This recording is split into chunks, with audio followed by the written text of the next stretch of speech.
அனைவருக்கும் வணக்கம். நேபாளுடைய மக்கள் அந்த நாட்டுடைய பிரதமராக இருந்த ஒலி தாத்தாவை அடிச்சு விரட்டி இருக்கிறாங்க நண்பர்களே. நேற்று நடந்த பாராளுமன்ற தேர்தலில் ஒலி தாத்தாவுடைய கட்சி மிகப்பெரிய தோல்வி அடைஞ்சிருக்கிறது. அது மட்டும் இல்லை, புதியதாக அங்கே பாலன் ஷா அப்படிங்கிற ஒரு இளைஞரை நேபாளிய மக்கள் லேண்ட்ஸ்லைடு விக்டரி கொடுத்து ஜெயிக்க வச்சிருக்கிறாங்க.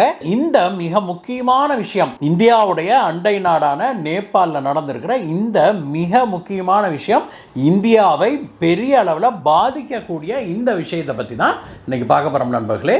வாங்க.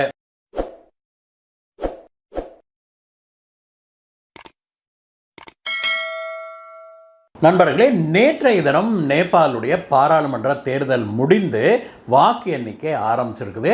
அதில் நேபாளுடைய தலைநகரான காத்மண்டுடைய மேயராக இருந்த பாலன் ஷா அப்படிங்கிற ஒரு இளைஞர் தேர்ந்தெடுக்கப்பட்டிருக்கிறாரு. அவருடைய கட்சி லேண்ட்ஸ்லைடு விக்டரியை நோக்கி போயிட்டு இருக்குது அப்படிங்கிற செய்தி வந்திருக்குது. அநேகமாக அடுத்த நேபாளி பிரதமராக பாலன் ஷா தான் பதவியேற்க போறாரு அப்படின்னு சொல்லி சொல்றாங்க. இந்த பாலன் ஷா யாரு, என்ன ஏதுன்னு பார்க்கறதுக்கு முன்னாடி நேபாள் மக்கள் யாரை அடிச்சு விரட்டி இருக்கிறாங்கிறத முக்கியமா பார்க்கணும். அது நம்ம ஒலி தாத்தாவை தான் நேபாளிய மக்கள் வேண்டவே வேண்டாம் சாமி நீ அப்படின்னு அடிச்சு விரட்டி இருக்கிறாங்க. சுமார் 6 மாதங்களுக்கு முன்பு நேபாளில் மாணவர் புரட்சி அப்படிங்கிற பேர்ல அமெரிக்காவுடைய டீப் ஸ்டேட் உள்ள புகுந்து நேபாள் அரசை விரட்டி அடிச்சதை நம்ம பார்த்தோம். அதற்கு பிறகு பங்களாதேஷில் நடந்தது போலவே மாணவர்கள்லாம் ஆட்சியை கைப்பற்ற முற்பட்ட போதுதான் நேபாளுடைய உதவிக்கு ஓடோடி வந்தது இந்தியா. இந்தியா நேபாளுடைய அதிபரையும் நேபாளுடைய இராணுவ தளபதி 2 பேர்த்தையும் கான்டாக்ட் பண்ணி, உண்மையிலேயே நேபாளில் நடந்திருப்பது மாணவர்கள் புரட்சியெல்லாம் ஒன்றும் கிடையாது, இது அமெரிக்காவுடைய சதி வேலை, அமெரிக்காவுடைய சிஏஏவுடைய தூண்டுதல்னால தான் இது நடந்திருக்குது. நீங்க கொஞ்சம் ஏமாந்தீங்கன்னா, மாணவர்கள் கையில் விட்டீங்கன்னா, நேபாள் எப்படி அதல பாதாளத்துக்கு போச்சோ அதே மாதிரி உங்க நாடும் போயிரும் அப்படின்னு சொல்லி இந்தியா நேபாளுடைய அரசாங்கத்துக்கு எடுத்து சொல்லுச்சு. இது நடக்கிறதுக்கு முன்னாடியே அங்க பிரதமராக இருந்த ஒலி ரிசைன் பண்ணிட்டே ஓடிட்டாரு. அதற்கு பிறகு எல்லா மினிஸ்டர் எம்பின்னு எல்லாம் துண்டக்கானா துணிக்கானான்னு எங்கேயோ ஓடி ஒளிஞ்சிட்டாங்க. நல்ல வேலையாக நேபாளில் நடந்தது போல அவர்களை எல்லாம் விரட்டி கொல்லலை இந்த மாணவர்கள் அப்படிங்கிறத நாம் பார்க்குறோம், பாராட்டவும் செய்கிறோம். மாணவர்கள் ஒரு இளைஞர் படை, அவங்களுக்கு என்ன நடக்குதுன்னே தெரியறதில்ல. குரூப் சைக்காசிஸ் மாதிரி ஒரு குரூப்பு சோஷியல் மீடியாவில், குறிப்பாக ஃபேஸ்புக்கில், இன்ஸ்டாகிராமில், ட்விட்டர்லன்னு ஏதாவது ஒன்று கிளப்பி விட்டா நேபாளிய மாணவர்கள் அதை பற்றி முழுமையாக தெரிஞ்சுக்காம அந்த சோஷியல் மீடியா போஸ்டுகளை போட்டவர்கள் பின்னாடி போய் அந்த நாட்டையே சீரழிக்க முற்பட்டாங்க. இதே கதை 1.5 வருஷத்துக்கு முன்னாடி பங்களாதேஷில் நடந்திருந்தது. அதனால நேபாள அரசாங்கத்துக்கும் இவர்கள் மாணவர்கள் தவறாக வழிநடத்தப்பட்டிருக்கிறாங்க அப்படிங்கிறத உணர்ந்தாங்க. உடனடியாக அந்த நாட்டு இராணுவம் உள்ள புகுந்து அமைதியை கொண்டு வந்தது. அந்த நாட்டு பிரசிடென்ட் உடனடியாக பவரை கையில் எடுத்துக்கிட்டு அடுத்ததாக அங்கே யாரை உட்கார வைக்கிறது அப்படின்னு அவங்க பிளான் பண்ணி சுப்ரீம் கோர்ட்டு ஜட்ஜாக இருந்த திருமதி சுஷீலா கார்கி அப்படிங்கிறவங்கள தற்காலிக பிரதமராக அங்க பதவியில் உட்கார வச்சாங்க.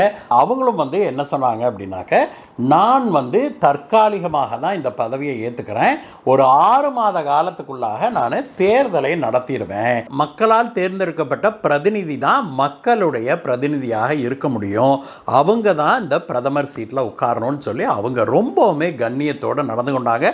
அவங்க சொன்னதை போலவே சின்சியராக இருந்து 6 மாதம் நேபாளை நல்வழிப்படுத்தி நேபாளில் எலெக்ஷனை நடத்தி இப்பொழுது அதனுடைய ரிசல்ட்டும் வந்திருக்குது நண்பர்களே.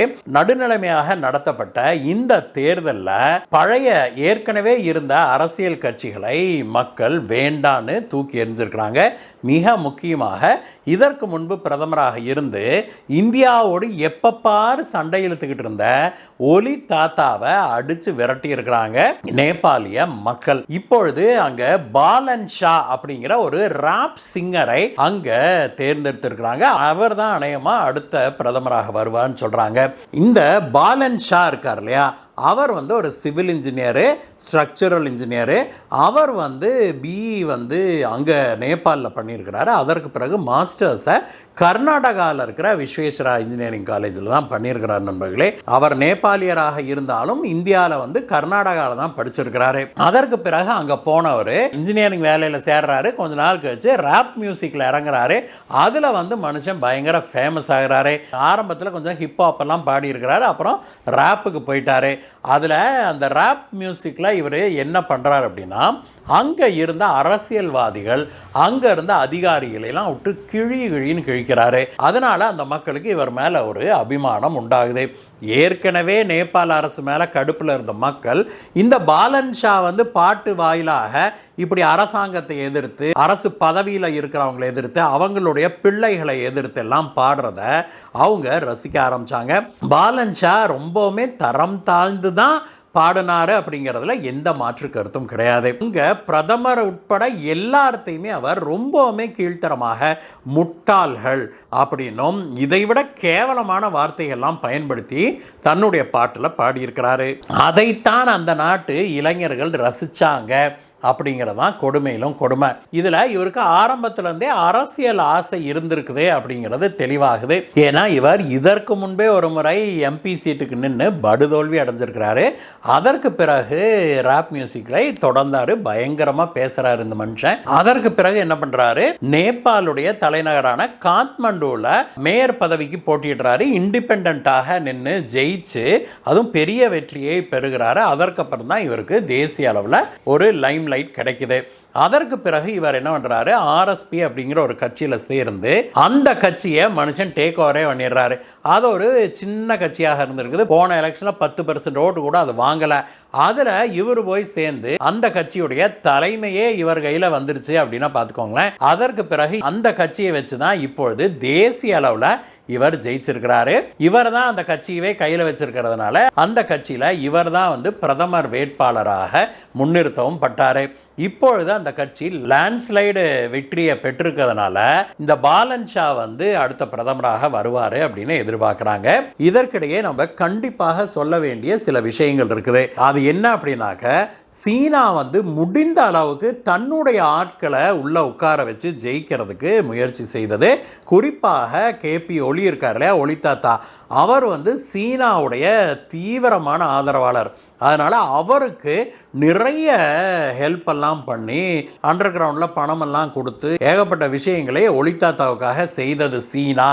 எப்படியாவது திரும்பி தன்னுடைய ஆளை நேபாள் பிரதமராக அமர வச்சிடணும் அப்படின்னு எவ்வளவோ முயற்சி செய்தது சீனா அப்படிங்கிறாங்க.